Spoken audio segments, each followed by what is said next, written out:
Timnas Indonesia bakal menurunkan skema kejutan untuk menghadapi Cina. Alex Pastor dan Patrick Kluivert diprediksi siap merombak lini serang untuk mengejutkan skuad Naga Merah. Yance Sayuri hingga Egy Maulana Fikri berpotensi tampil untuk menemani Ole Romeni. Sementara di lini tengah, Pastor bisa memasang Ricky Kambuaya untuk mengepung Cina. Barisan pertahanan sudah pasti menjadi milik trio Justin Hubner, Jay Itzes hingga Rizky Ridho. Bagaimanakah prediksi starting line up Timnas Indonesia kontra Cina? Menanti performa Emil Audero di bawah Mistar. Emil Audero akan segera debut bersama Timnas Indonesia di laga melawan Cina. Kiper Liga Italia ini akan diandalkan karena absennya Maarten Pas akibat akumulasi kartu kuning. Patrick Kluivert diprediksi lebih mempercayai Audero ketimbang deretan kiper lokal. Beruntung ex-pemain Sampdoria ini bisa bergabung ke pemusatan latihan tepat waktu. Pasalnya debut Audero bisa saja gagal jika Palermo melaju jauh di play-off promosi Serie A. Untungnya langkah skuad Rosanero terhenti di fase pertama, usai tumbang 1-0 dari SS Juve Stabia. Jika Palermo melaju jauh, Audero diprediksi cuma punya waktu istirahat 5 hari sebelum melawan Cina. Kemampuan kiper berdarah Mataram ini sangat dibutuhkan Kluivert. Dirinya sudah kenyang pengalaman selama berkarir di sepak bola Italia. Bahkan Audero mendapat sorotan dari media lokal negeri pizza berkat penampilan gemilangnya bersama Palermo. Emil Audero kembali melakukan penyelamatan penting, seperti yang dilakukannya di masa lalu, terutama melawan Sampdoria. Kita akan lihat apakah petualangan barunya ini akan membawanya kembali ke liga teratas, membuat bakatnya bersinar lagi. Tulis Pazzi di Fanta. Semakin banyak super sub gacor. Patrick Kluivert juga punya banyak amunisi super sub yang bisa menjadi penentu laga.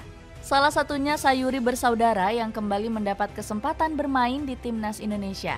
Sebelumnya Yakob dan Yance sering apes ketika Garuda calling diumumkan. Sebab Sayuri bersaudara sering menepi akibat cedera usai dipanggil Garuda Nusantara. Beruntung kebugaran kedua talenta Papua ini semakin meningkat sejak berseragam Malut United. Memang di awal-awal mereka kebiasaan cedera, tetapi kami mencoba meminimalisir hal tersebut. Kami mencoba program-program yang membuat ototnya lebih kuat, ujar Imran Nahumaruri selaku pelatih Laskar Keraha. Perlakuan istimewa yang didapatkan Sayuri bersaudara di Malut United terbilang wajar. Pasalnya kedua pemain ini punya peran vital membawa Laskar Keraha mendobrak papan atas Liga 1.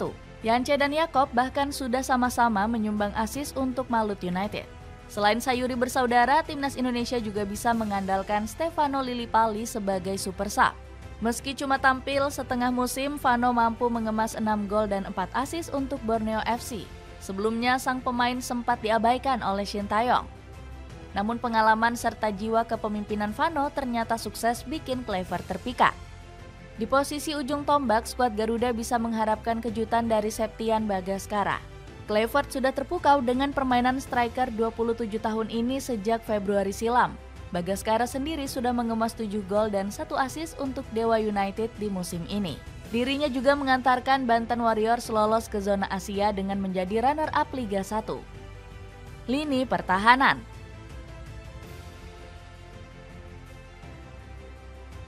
Patrick Kluivert diprediksi nggak bakal banyak melakukan perubahan di lini belakang. Juru taktik 48 tahun ini bakal tetap mempertahankan trio Justin Hubner, Jay Itzes, dan Rizky Ridho di sektor bek tengah. Alasannya karena trio JJR terbukti kokoh menjadi tembok pertahanan Garuda Nusantara. Terbukti gawang Timnas Indonesia tak mampu dijebol Bahrain saat ketiganya dimainkan bulan Maret lalu. Di lain sisi, Kluivert sebenarnya bisa memilih Elkan Bagot untuk mengokohkan lini belakang. Sebab Big Elks tampil lebih konsisten di level klub ketimbang Hubner di sepanjang musim ini. Bek 22 tahun tersebut mampu mengemas 1 assist dan 13 kali bermain penuh di Blackpool. Sementara Hubner cuma bermain di level kelompok umur bersama Wolverhampton U21. Bergeser ke sektor sayap, Calvin Verdong diprediksi bakal tampil Spartan di bek kiri. Verdong ingin balas dendam karena gagal mengantarkan Nick Nijmegen ke Conference League. Pasalnya Verdong sempat frustrasi hingga hilang kendali di laga kontra Twente. Bek 27 tahun ini diketahui sempat cekcok dengan wasit di penghujung perpanjangan waktu. Tidak bagus apa yang saya tunjukkan di akhir laga. Saya hanya ingin menang dan saya merasa kesal karena Twente buang-buang waktu, ujar Verdonk. Sementara itu di sektor pertahanan di sebelah kanan bakal tetap dikawal Kevin Dix. Kabarnya calon penggawa Borussia Mönchengladbach ini sudah pulih dari cedera. Indonesia sudah bisa kamu beli pakai link di bawah ini. Lini tengah.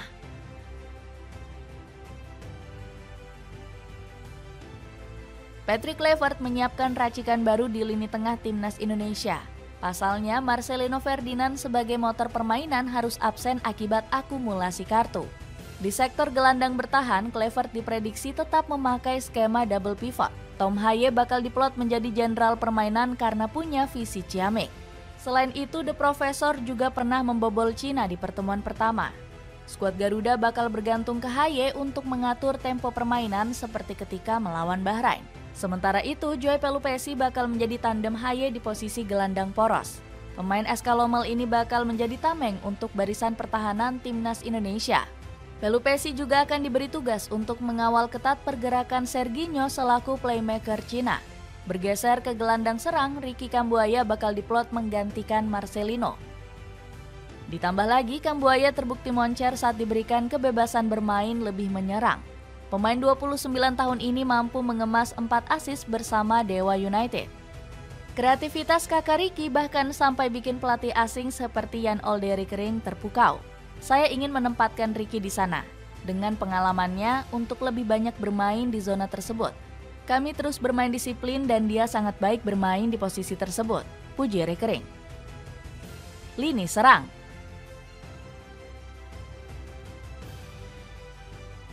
Skema berbeda akan dipakai lini serang timnas Indonesia saat melawan Cina. Alex Pastor akan meramu komposisi baru setelah kehilangan Ragnar Oratmangun. Penyerang FC Videndar ini harus menepi karena dihantam cedera yang membuatnya harus absen.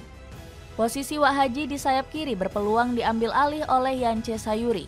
Pemain serba bisa ini makin moncer bersama Malut United di musim ini dengan 7 gol dan 3 assist. Yance juga bisa menawarkan ancaman berbahaya ke pertahanan Cina. Skuad Naga Merah yang hobi parkir bus bakal diacak-acak oleh kecepatan winger asal Yapen ini.